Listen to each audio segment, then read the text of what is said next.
아이고 좋아. 발 괜찮으세요? 제가 앞으로 더 빼요? 이거 뭐 워낙에 좁다고 그러는데. 요즘 더 뒤로 오지만 마십시오. 네. 요렇게 놓고 타라는 얘기도 있으니까. 아이고 이게 좀 이게 다리 왼쪽 발이 왼쪽 발은 조금 들어가는데 왼쪽 발은 들어가다가 걸리네요 뭐가. 전 둘 다 들어가긴 들어갔는데 이상 안 들어가네. 낑겼어 사이에. 벨트 매시고. 이건 카메라 해상도 끝내주기 좋네. 이걸로 하면 어지러워요. 어지럽다. 어지러워요. 어우. 2002년 그때 저 일본 연수 갔을 때 혼다차 처음으로 너무 신기해서 이걸로 하다가 결국 사고 냈어. 사고 냈어. 네, 나무 들이받았어. 나무가 안 보여. 자, 시작하겠습니다.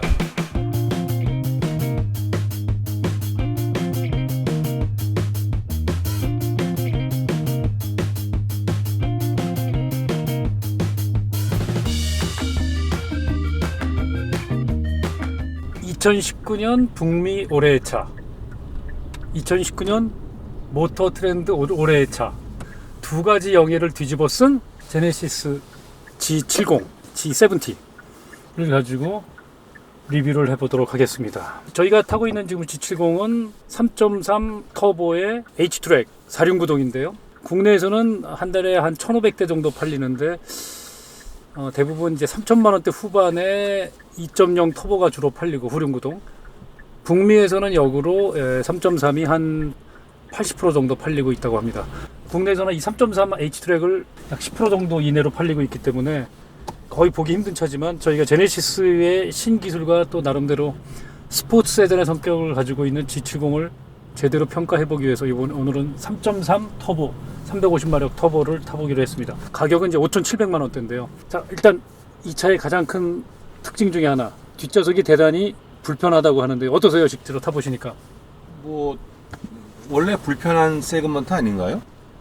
뭐 컴팩트 스포츠 세단이니까 지난번에 탔던 3 시리즈는 조금 넓었지만 좋죠, 넓으니까. 근데 어차피 젊은 사람 남녀가 타고 아주 젊은 부부가 번갈아 운전하고 뭐 그런다 그러면 뒤에 강아지가 앉거나 아니면 애기들 카시트 앉혀갖고 하는 그 용도라 그러면 이제 그래서 그 애들이 커갖고 이제 뭐 초등학교 올라가고 중학교 가고 그러면 이제 차 바꿔야 되는 거죠.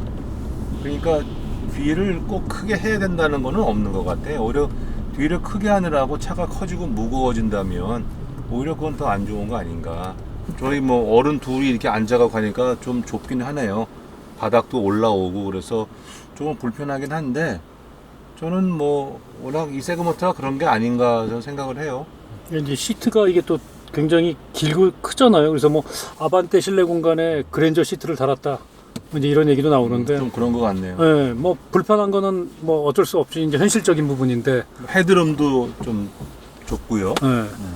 어떠세요, 우리 김 디자이너님? 숄더룸, 힙룸 별 문제 없는데 아까 말씀하신 그 시트이 조금 길기 때문에 이 종아리가 닿는 거. 근데 종아리를 안 닿게 하기 위해서 발을 뻗으면 그 앞에 좌석 밑에 끼어 들어가요. 뭐가 툭 튀어나와 있어가지고 특별히 여기 제가 이 자리에 앉았었을 때 왼쪽 발은 들어가다가 걸려서 못 그렇죠. 들어가거든요. 예. 그래서 불편하니까 발을 빼게 되는데 발을 빼면은 줄 때가 이 의자에 종아리가 걸리니까 이거 상당히 좀 불편한 부분이 있어요. 그런데 저는 그거는 동의해요. 사실 뒷좌석에 모든 걸 다 만족시킬 수는 없잖아요. 아니, 절대 안 되죠. 스포티한 차면은 그 스포티함에 중점을 두고 이 뒷좌석은 그냥 항상 사람이 타는 좌석이 아니고 때때로 가끔 타는 아주 단거리로 가끔 타는 그런 정도. 그거는 있긴 한데 근데 조금 발전시킬 여지는 있을 것 같아요. 아무래도. 네. 근데 바닥이 왜 이렇게 높은지는 모르겠네요. 차를 디자인할 때 그 패키지, 엔지니어링에서 네. 패키지를 하는 분들은 힙 포인트가 네. 앞이나 뒤나 H 포인트라고 그러죠. H 힙 포인트. 포인트가 네. 굉장히 중요한 거거든요. 굉장히 중요하죠. 거기에서부터 운전할 때는 스티어링 휠까지의 거리, 또 앉았었을 때 무릎하고 스티어링 휠하고의 그런 그 관계, 또 이 높이, 이 헤드룸 아주 여러 가지를 계산을 해서 힙 포인트를 정하는 건데, 근데 이거는 제가 보기 힙 포인트는 헤드룸 그렇게 많이는 없어요. 이렇게 손 주먹대면은 뭐 이제 펴서 세워서가 아니라 네. 눕혀가지고 간신히 될 정도. 심리적으로 조금 불편하죠. 네. 이 정도 되면. 약간 그런데, 압박감이 있어요. 그런데 저는 좀 폐쇄공포증이 있는데, 이건 조금 큰일 났네. 불편한 부분이 있네요. 그래서 저는 원래 이렇게 좁은데 뒤에 앉을 줄 알고 오늘 옷도 이렇게 아주 편안하게 입고 왔어요. 근데 이게 조수석도 제대로 시트 포지션을 앉으려면 거의 누워야 돼요. 그럼 네, 맞아요. 누우면 뒤에는 이제 뒤에가 못 못 하시니까. 예, 그래서 저도 약간 지금 다리가 계속 떠 있어가지고 굉장히 불편한 자세인데, 다리를 쭉 뻗으시면 어때요? 이게 앞에 이렇게 경사로 된 데에 딱 그렇죠. 닿지 걸려서 않아요? 그래서 결국은 여기 허벅지 뒤에가 붕 떠버려서 다리를 축 놓는 게 아니라 결국은 다리에 그 발목의 힘으로 받치고 있어야 되는. 이건 아까 말씀하신 대로 현실적으로 스포츠 세단을 지향하면서 어쩔 수 없는 부분을 감안을 하고 마이너 체인지 때는 저 방석 부분 좀 조절이 되지 않을까 기대도 해보면서 어쨌든 이 G70은 저희 한국 국산차로서는 처음으로 북미의 올해차와 모터트렌드 올해차 두 가지를 석권을 했는데요. 적어도 미국에서는 꽤 좋은 평가를 받고 있는 것 같아요. 그냥 뭐 스포츠 세단으로서 굉장히 잘 만들었다. 근데 이제 그 평가가 한국에서 90% 이상 팔리는 2.0 터보가 아니라 저희가 지금 타고 있는 이 3.3 터보인데 본격 리뷰하기 전에 시승해 보셨잖아요. 시승해 보셨을 때 어떠셨어요? 저는 가속 능력, 엔진 파워는 뭐 역시 3.3 터보. 이거는 충분보다 더 충분할 정도로 그건 만족스러웠어요. 지난번에 소나타 타셔갖고 그래요. 그런데 엔진 사운드를 그걸 뭐라 그러죠?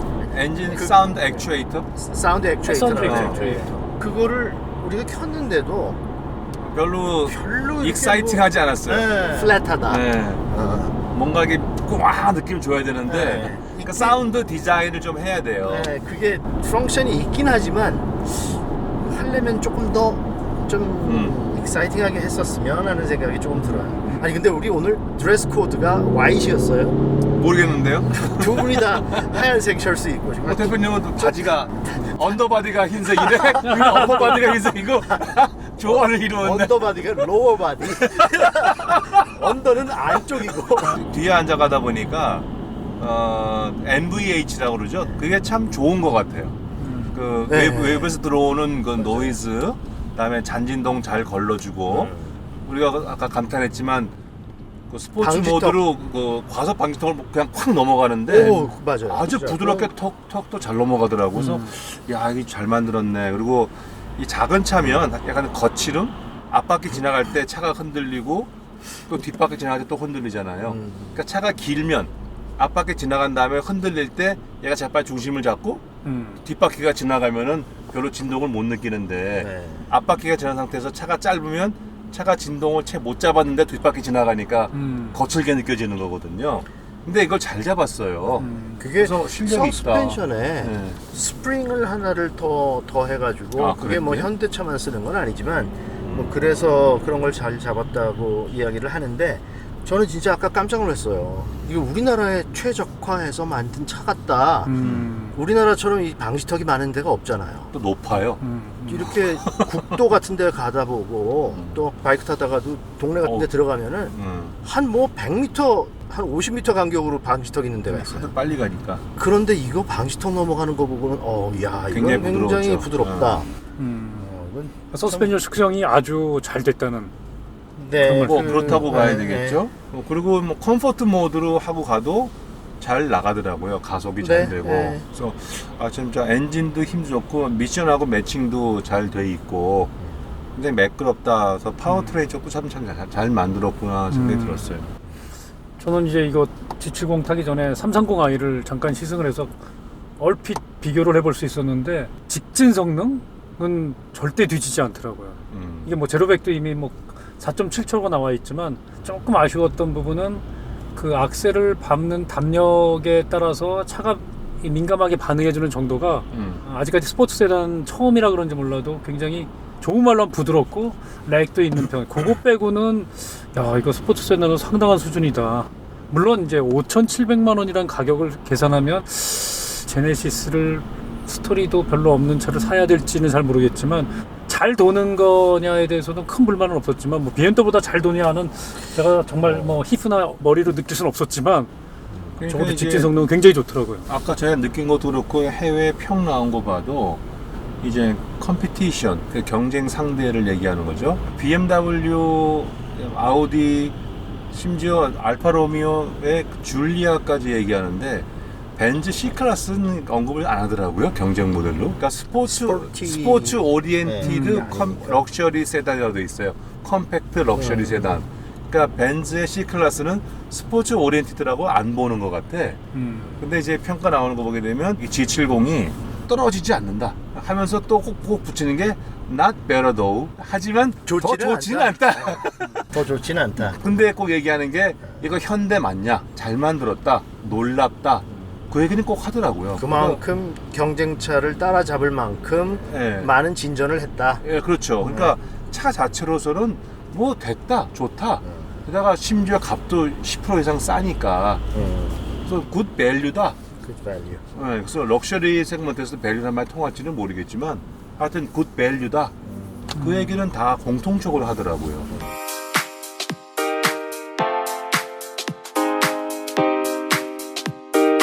올해 모터 트렌드랑 북미 올해의 차를 받았는데 그 이후로 이제 미국에서도 판매가 상승세라 5월 달에 처음 미국에서 이게 1000대를 넘겼더라고요. 어쨌든 그 치열한 프리미엄 시장에서 1000대를 넘겼는데 물론 이제 뭐 밀어냈느냐 뭐 할인을 했느냐 뭐 여러 가지 얘기들이 있을 수 있지만 어쨌든 미국 소비자들한테 브랜드는 생소하지만 가성비 좋은 차로 인정받고 있는 건 확실한 것 같아요. 저는 좀 아쉬운 부분이 프리미엄 브랜드들도 가성비를 찾기 시작하면 제네시스의 답은 언제 나올까라는 부분 뭐 이따가 저희도 계속 이제 그 얘기를 나눠보겠지만 근데 예. 미국에서는 제가 볼 때는 미국 소비자들이 우리나라 소비자만큼 꼼꼼하지가 않아요. 안 그래요? 그리고 갑자기 몇백 불, 뭐 하여튼 1000불 뭐 깎아준다? 그러면 지나가다가 그래? 뭐 괜찮은데?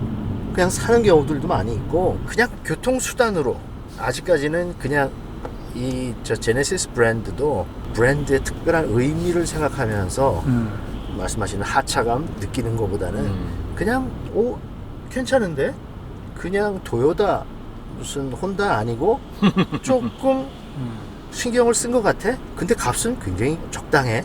그러면 사는 경우도 많이 있으니까. 얼핏 보면 저 엠블럼도 벤틀리 비슷하고 뭐 현재로서는 이제 한국하고 미국을 주력으로 파니까. 근데 요새 좀 뭐 1000대 넘었다고 그래서 시장에 안착을 한 거냐?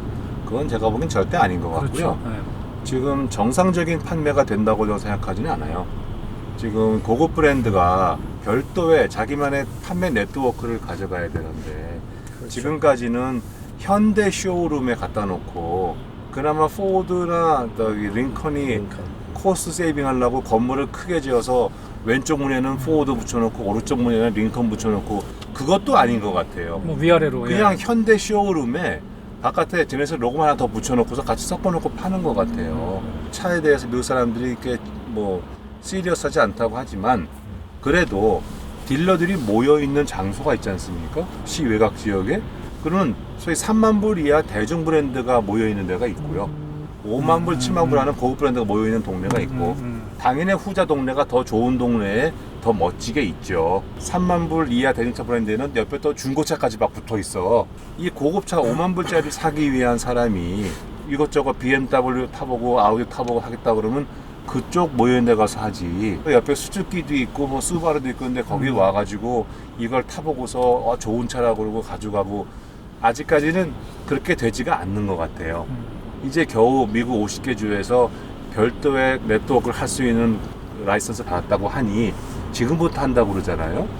그러니까 어떻게 보면 또 좋게 볼 수도 있는 것이 그렇게 팔아도 월 1000대가 나갔다 그러면 앞으로 1년 뒤고 2년 뒤고 렉서스나 인피니티처럼 별도의 쇼를 멋있게 해서 별도의 정비센터하고 거기는 그 직원들을 특별히 훈련시켜갖고 제대로 판다 그러면 앞으로 나올 G80 새로운 모델 내년 그다음에 나오면 예. SUV인 GV80 올해 하반기 나올 그게 거고. 어떻게 나올지는 잘 모르겠는데 그게 나와서 제대로 한번 판을 벌여봐야 제네시스 브랜드가 성공할지 어떨지를 알 수 있을 것 같아요. 뭐 작년 이제 9월 나온 이후로 처음으로 1000대를 넘어서 이유를 물어봤더니 미국 소비자들이 이제 현대차 매장에 왔다가 이건 뭐야? 판매 사원이 야 이거 350마력에 지금 뭐 3, 4천 불 할인도 해주고 한 3만 불대 훌륭한 차가 있다. 3만 불대 후반에 그럼 뭐 이제 차 보다가 G70으로 발길을 옮기면서 이게 제네시스인지 뭔지는 모르지만 현대에서 어쨌든 만들었다니까 품질에 대한 어느 정도 신뢰도 있고. 그거 중요한 네, 얘기죠. 그래서 350마력짜리 스포츠 세단.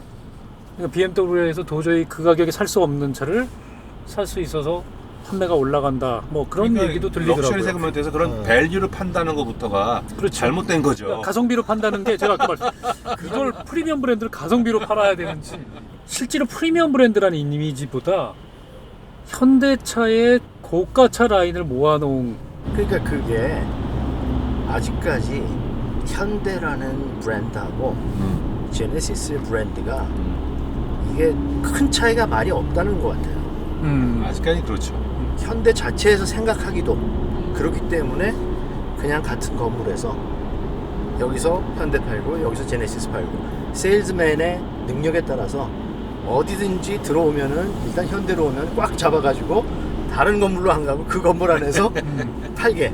우리가 생각하는 프리미엄 차도 있으니까 이건 어때? 하면서 이건 디스카운트 많이 해줘? 그러면서 팔 수 있는 그 유럽에서 쉐볼레가 유럽에 런칭을 했었을 때 독일 같은 데서 오펠하고 같은 바로 옆에 오펠 옆에서 놓고 했었어요. 근데 오펠하고 쉐볼레는 정말 뭐 별로 차이가 안 나는 플랫폼 다 같이 쓰고 딱 같은 GM 그룹인데. 네, 그렇게 하는데 쉐볼레가 더 팔렸어요. 오히려 처음에 이제 유럽 런칭을 한 다음에 굉장히 인기가 올라가니까 오히려 같은 건물에서 오펠 사러 왔던 사람이 쉐볼레로 가서 사는 거야. 그러니까 문제가 되는 거예요. 캐나빌레이제이션을 하는 거죠. 내 시장을 잊어버리고 내 형제의 시장이 커지는 거예요. 그래갖고 오펠에서 어마어마하게 항의했잖아요. 시골에 들어온 거에 그것 대해서. 때문에 쉐볼레를 유럽에서 못 나갔잖아요. 나가게 했어요. 그리고 나서 오펠이 얼마나 그러면 잘해야지. 잘해야지 넘어갔잖아. 그것도 오펠이 참 문제 덩어리였는데. 아직 이제 뭐 한국과 북미만 팔고 있는데 제네시스가 뭐 적어도 일단 그 판매 네트워크는 분리를 해야 되고 쇼룸도 바꿔야 되고. 지금 국내도 그렇잖아요. 그렇죠. 브랜드 아이덴티티가 명확하지 않죠. 네, 국내도 현대 쇼룸에서 다 팔잖아요. 사실은 말이 안 되는 거예요. 우리나라에서도 이런 프리미엄 브랜드 같은 게 제대로 잘 정말 되고 좀 어떻게 명차 같은 그런 게 나오면 뭐 한국에 우리나라에 사는 사람들로서 얼마나 기뻐요. 그런데 그게 좀 아쉬운 게 진짜 아까 우리가 계속 얘기하는 대로 컨셉이 뭔지 이게 스토리가 뭔지 이 전해주려고 하는 게 뭔지. 프리미엄 브랜드라고 그러면 저희가 늘 얘기하듯이 세 가지 조건: 디자인, 기술, 헤리티지, 역사죠. 브랜드 스토리. 디자인을 보면 자기만의 디자인을 쓰임은 잡았잖아요. 뭐 호불호가 갈리긴 하겠으나 디자인적으로 뭐 특히 외부 디자인, 실내도 그렇지만 뭐 문제가 있다 그 얘기는 안 들리는 것 같아. 그다음에 기술도 이 샤시나 여러 가지 옵션을 보게 되면은 경쟁 상대보다 뛰어나지는 않아도 그래도 후발 브랜드로서 경쟁 상대까지는 올라갔다. 그다음에 세 번째가 이제 헤리티지인데 시간이 간다고 자연적으로 쌓이는 게 아니라 충성 고객층, 즉 팬덤 그룹이 만들어져야 되거든요. 아이폰이 그랬던 것처럼 타겟 고객층이 어디냐 이거예요. 잘 세분화해갖고 그 계층을 딱 충성 그룹을 만들어갖고 이 사람들이 입소문을 내고 이 사람들이 타고 다니면서 차를 보여주고 그러면 이제 저변이 넓어지는. 렉서스가 처음에 타겟할 때 미국 서부에 캘리포니아에 성공한 벤처기업, 스타트업들, CEO들 전통에 엉배 있는 걸 싫어하니까 벤츠, BMW 별 신경 안 쓰는데 새로운 게 세련된 게 나와서 품질에서 한 가닥 하는 도요타, 닛산에서 나왔다고 보니까 뭐야. 그런데 그 사람들은 평소에 막 바쁘고 정신 하나도 없는데 집에 갈 때는 좀 조용히 가고 싶은데 그러니까 차를 조용히 만들고 편안하게 만들고 바쁘잖아요. 근데 차가 툭하면 망가지면 고치러 가야 되는데 차 안 망가지게 만들고 한번 가면은 또 친절하게 잘 대해주고 그 사람들이 렉서스 좋다 막 이러기 시작하니까 쫙 퍼진 거잖아요. 그 현대는 그러니까 제네시스는 과연 그런 연구하고 있겠죠 지금. 야 도대체 가고자 하는 방향 가리키는 게 뭐야? 가리키는 곳이 어디야라고 물으면 아직도 현대차 사람들은 좋은 차야. 네, 손가락만 얘기하는 거야. 내가 여기 가리키는데 이 손가락 여기 봐. 어디 그 가르친 곳이 어딘지도 모르고 그냥 손가락만 자꾸 보라고 얘기하니까. 지난번 이 소나타 타러 왔을 때하고 똑같은 길인데 네, 이 잔진동 걸러내는 게 진짜 확 달라요. 다르죠. 소나타 그거 뭔가 좀 확실히 이상했어. 소나타 우리 유튜브 한 거를 이상혁 전무한테 보내줬어요. 내가 제대로 설명한 거냐. 그때 이 전무가 제가 직접 만나 뵙고 몇 가지 설명을 드려야 되겠네요.